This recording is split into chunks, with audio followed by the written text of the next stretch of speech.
ഇന്ന് ഞാൻ വന്നിട്ടുള്ളത് ഒരു ഗ്രേപ്പ് ജ്യൂസിൻ്റെ റെസിപ്പി ആയിട്ടാണ്.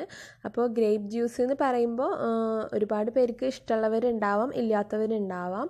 പക്ഷേ ഇതിൻ്റെ ഗുണങ്ങൾ നിങ്ങൾ അറിഞ്ഞു കഴിഞ്ഞാൽ നിങ്ങൾ എന്തായാലും തീർച്ചയായിട്ടും ഇത് കഴിച്ചു പോവും. ഒരുപാട് നല്ല ബെനിഫിറ്റ്സുകളുള്ള ഒരു ഫ്രൂട്ട് തന്നെയാണിത്. അപ്പോൾ വീഡിയോയിലോട്ട് പോണതിന് മുന്നേ ആയിട്ട് ഉമ്മച്ചിൻ്റെ അടുക്കള ബൈ ഷെറീന എന്നുള്ള ഈ ഒരു യൂട്യൂബ് ചാനൽ ഇതുവരെയും സബ്സ്ക്രൈബ് ചെയ്യാത്ത ഫ്രണ്ട്സ് ഉണ്ടെങ്കിൽ തീർച്ചയായിട്ടും ഒന്ന് ചാനൽ സബ്സ്ക്രൈബ് ചെയ്തേക്കുക.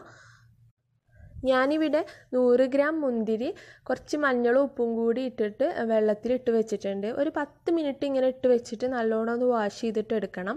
അപ്പോൾ ഇങ്ങനെ ഇട്ട് വെച്ചിട്ട് എടുത്തു കഴിഞ്ഞാൽ അതിലെ വിഷാംശങ്ങളൊക്കെ എന്തെങ്കിലുമൊക്കെ ഉണ്ടെങ്കിൽ പോയി കിട്ടാൻ വളരെയധികം സഹായകമാവും. പ്രത്യേകിച്ച് ഗർഭിണികളായ സ്ത്രീകൾ അതുപോലെ കുട്ടികളൊക്കെ ഉണ്ടെങ്കിൽ ഇങ്ങനെ തന്നെ ചെയ്തിട്ട് എടുക്കുക, നല്ലോണം വാഷ് ചെയ്തിട്ട് എടുക്കുക.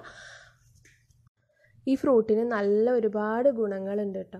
അപ്പം നമുക്ക് മൈഗ്രെയിനൊക്കെ ഉണ്ടാവുമ്പോൾ അതിൽ നിന്ന് റിലീഫിന് ഇത് നല്ലൊരു ആശ്വാസമാണ് ഈ മുന്തിരി കഴിക്കുന്നത്.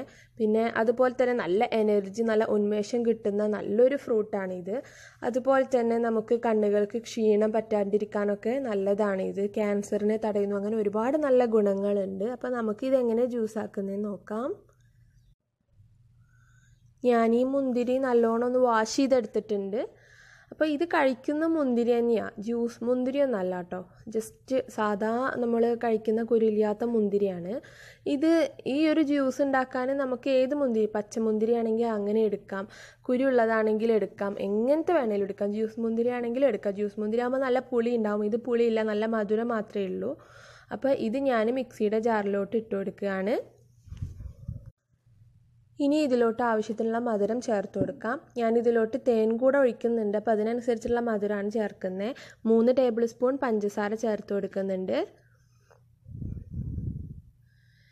ഇനി ഇതിലോട്ട് ഞാൻ വെള്ളമല്ല പാലാണ് ഒഴിക്കുന്നത്. സാധാരണ നമ്മൾ വെള്ളം ഉപയോഗിച്ചിട്ടാണ് മുന്തിരി ജ്യൂസ് അടിക്കുക, പിന്നെ വേവിച്ചിട്ടൊക്കെ ചെയ്യാറുണ്ട്. പക്ഷെ ഞാനിതിലോട്ട് 1.5 കപ്പ് പാലാണ് എടുക്കുന്നത്. അപ്പോൾ നല്ലൊരു കളറും നല്ലൊരു ടേസ്റ്റും കിട്ടും. 1 ടേബിൾ സ്പൂൺ തേൻ കൂടി ഒഴിച്ചിട്ടുണ്ട്.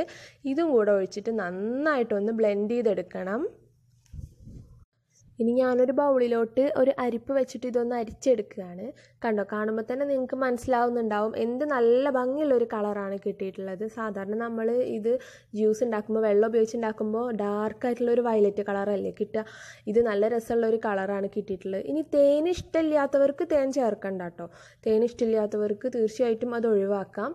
അപ്പോൾ തേൻ ഇഷ്ടപ്പെടുന്നവർക്ക് ഒരുപാട് ഇഷ്ടാവുകയും ചെയ്യും. അപ്പോൾ എങ്ങനെ വേണമെങ്കിലും ഉണ്ടാക്കിയെടുക്കാം. പാൽ ഉപയോഗിച്ചിട്ട് നിങ്ങളൊന്ന് ഉണ്ടാക്കി നോക്കുക, നല്ല ടേസ്റ്റാണ് മുന്തിരി ജ്യൂസ്. അപ്പോൾ ഇതുപോലെ ജസ്റ്റ് ഞാൻ മുന്തിരി ഒന്ന് സ്ലൈസ് ചെയ്തിട്ട് അതിൻ്റെ മുകളിൽ വെച്ച് കൊടുക്കുന്നുണ്ട്. ഇതൊക്കെ ജസ്റ്റ് നമ്മൾ കഴിക്കുമ്പോൾ നമുക്കൊരു പീസ് കടിക്കാൻ കിട്ടുമ്പോൾ അതൊരു ടേസ്റ്റ് അല്ലേ. അപ്പോൾ വളരെ ഈസി ആയിട്ടുള്ള ഗ്രേപ്പ് ജ്യൂസ് ഇവിടെ റെഡി ആയിട്ടുണ്ട്.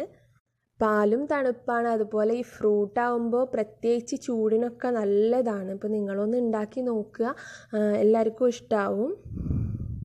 വീഡിയോ ഇഷ്ടമായിട്ടുണ്ടെങ്കിൽ ലൈക്ക് ചെയ്യാനും ഷെയർ ചെയ്യാനും കമൻറ്റ് ചെയ്യാനും മറക്കരുത്. അതുപോലെ ഇതുവരെ എൻ്റെ ചാനൽ സബ്സ്ക്രൈബ് ചെയ്യാതെ കാണുന്നവരുണ്ടെങ്കിൽ തീർച്ചയായിട്ടും ചാനലൊന്ന് സബ്സ്ക്രൈബ് ചെയ്തേക്കുക. ഇൻഷാ അല്ലാഹ് നമുക്ക് കാണാം. താങ്ക്